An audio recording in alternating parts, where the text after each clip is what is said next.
Pendant toute la semaine, nous sommes dans les Vosges avec Anaël, le chef de l'Auberge Saint-Amé.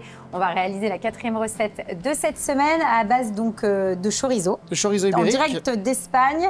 Et pareil, donc ça c'est le même producteur, donc on va travailler du porc. Oui, la palomita. Ok, qu'on va associer avec... Avec un écrasé de pommes de terre.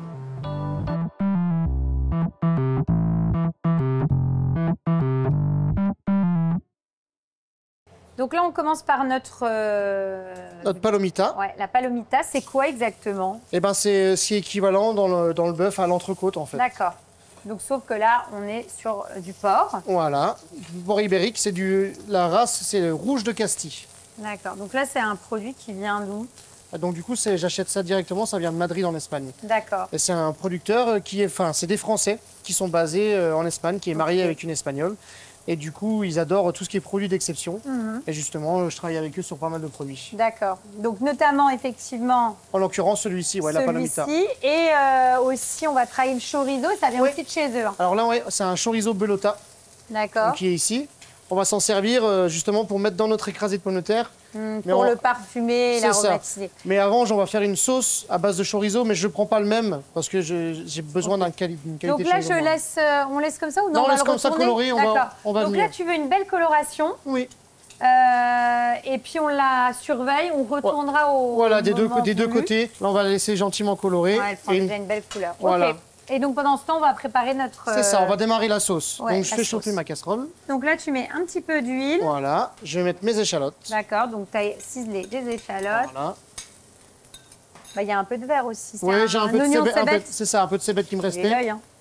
Donc là, le chorizo, là, je suis parti sur un chorizo culard. D'accord, c'est juste pour la sauce, donc l'idée, c'était pas effectivement... Ça apporte le goût du chorizo, mais c'est pas un chorizo bellota. D'accord. Et là, je mets les piquillos. D'accord, donc le poivron piquillos, qui on trouve très facilement maintenant. Oui. Donc là, je laisse revenir et après, je vais mouiller au fond. Donc là, tu retournes la viande. Dès qu'elle a pris une bonne coloration, on le voit, ça a croûté sur le dessus. Oui, carrément. Ouais. Tu veux la même chose de l'autre côté? De l'autre côté, oui. Et après, on partira sur 6-7 minutes de cuisson. C'est ce que j'allais dire. En tout, on va le cuire combien de temps? Eh bien, 7 minutes. On va dire, allez, 1 à 2 minutes sur la plancha. D'accord. 6-7 minutes. Et après, on va partir sur 6-7 minutes aussi de repos. Donc là, une fois qu'on l'a bien fait revenir, on met notre fond blanc de volaille. Donc là, fond blanc. Il ne veut pas couler. Hop.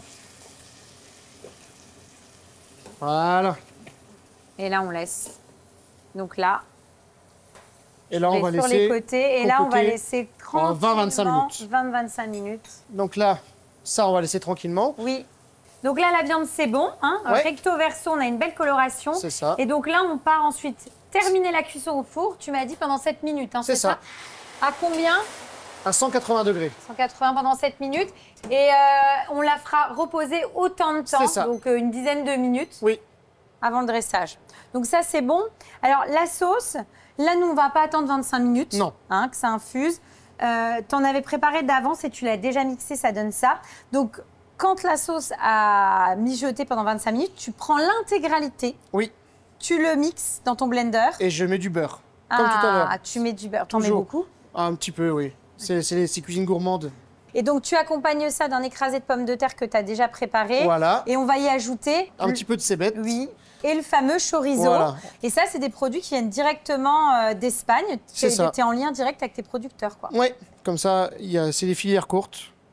Oui, puis ça te permet de, finalement, d'après ce que j'ai compris, ce que tu me disais tout à l'heure, c'est très important pour toi justement d'avoir les producteurs au téléphone. Tu discutes avec eux, tu échanges. C'est ça. Ils savent très bien ce que tu souhaites comme produit, ils te connaissent. Enfin, c'est vrai que c'est une... C'est une histoire de famille, en fait, maintenant. Comme ça, c'est particulier, mais c'est bien. Ça renoue les liens, en fait.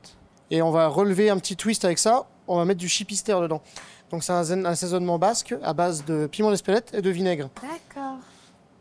Donc ça va revenir d'un petit... Vinaigre, ail, piment d'Espelette. Voilà. Et pareil, ça c'est une maison basée dans le sud-ouest qui fait ça. La purée, donc, je l'ai laissée en chauffe. Donc, écrasé de pommes de terre, t'as cuit tes pommes de terre comment? J'ai cuit une pomme de terre dans l'eau. Tout simplement. Je les ai écrasées au mortier. Oui. Et j'ai pas mis de sel, puisque j'ai déjà assaisonné à base de vinaigre et tout.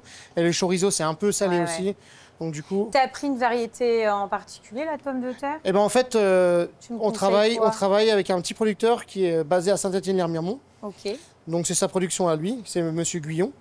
Donc du coup, c'est lui qui me livre toutes les semaines les pommes de terre. Et là, donc, tu mets ta cébette, voilà. ton chorizo et ce fameux... Chipister. On dirait un jus de carotte. Ouais, hein. C'est très très bon. Et voilà. Okay. Et là, comme ça, on n'a plus qu'à chauffer et c'est bon. Donc là, on va attendre que la viande repose. Et puis, d'ici un peu moins de 10 minutes, on pourra dresser et goûter. Mais pour vous, ça sera tout de suite. Donc là, notre viande a bien reposé. Oui, donc là, je vais la couper. Donc là, au niveau de la cuisson, c'est bon? Oui, j'ai poussé un peu plus la cuisson, mais on peut manger bien rosé. Hein. Après, c'est du porc, mais ça reste du porc ibérique, donc on peut le manger rosé. Hop. Là, donc tu le poses là pour enlever l'excédent s'il y a un petit peu de cuisson qui ressort. Hop. Je vais mixer ma sauce. Donc là, on voit qu'on a une belle couleur. Et donc là, on va emporte-piécer notre écrasé de pommes de terre. Ouais, avec le chipister, le chorizo et la cébette. Bon, allez, on va pas en mettre trop. On est en fin de tournage. Ah là, dis donc. Non, mais c'est bien parce qu'à l'auberge, on sait qu'on va repartir, on n'aura pas faim. Ah, bah, souvent, les gens, ils repartent avec des boîtes même. Hein. Ils repartent avec leur doggy bag. Hein. Bon. Au début, c'était encore pire. T'es généreux, non? C'est ça. Donc, la cuisine, c'est de la générosité. Exactement. Super.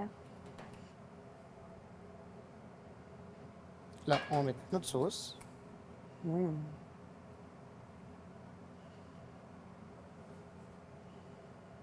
Donc, tu mets hop, ta petite sauce. Voilà.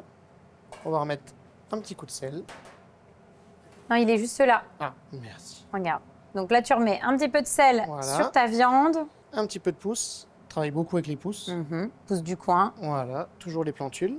Donc là, on est sur du radis. Et on va finir avec du tadoka fumé qui va rapporter un petit peu de fumée. Le quoi? Le tadoka fumé? Tadoka fumé. C'est quoi? C'est du beurre de cacao qui a été fumé. Excellent. Ah, donc c'est du chocolat, quoi. C'est du beurre de cacao, ouais, c'est du chocolat. Et voilà. Bon, bah, on va goûter. On y va, on goûte. Allez. En tout cas, c'est très espagnol dans les couleurs. C'est vrai.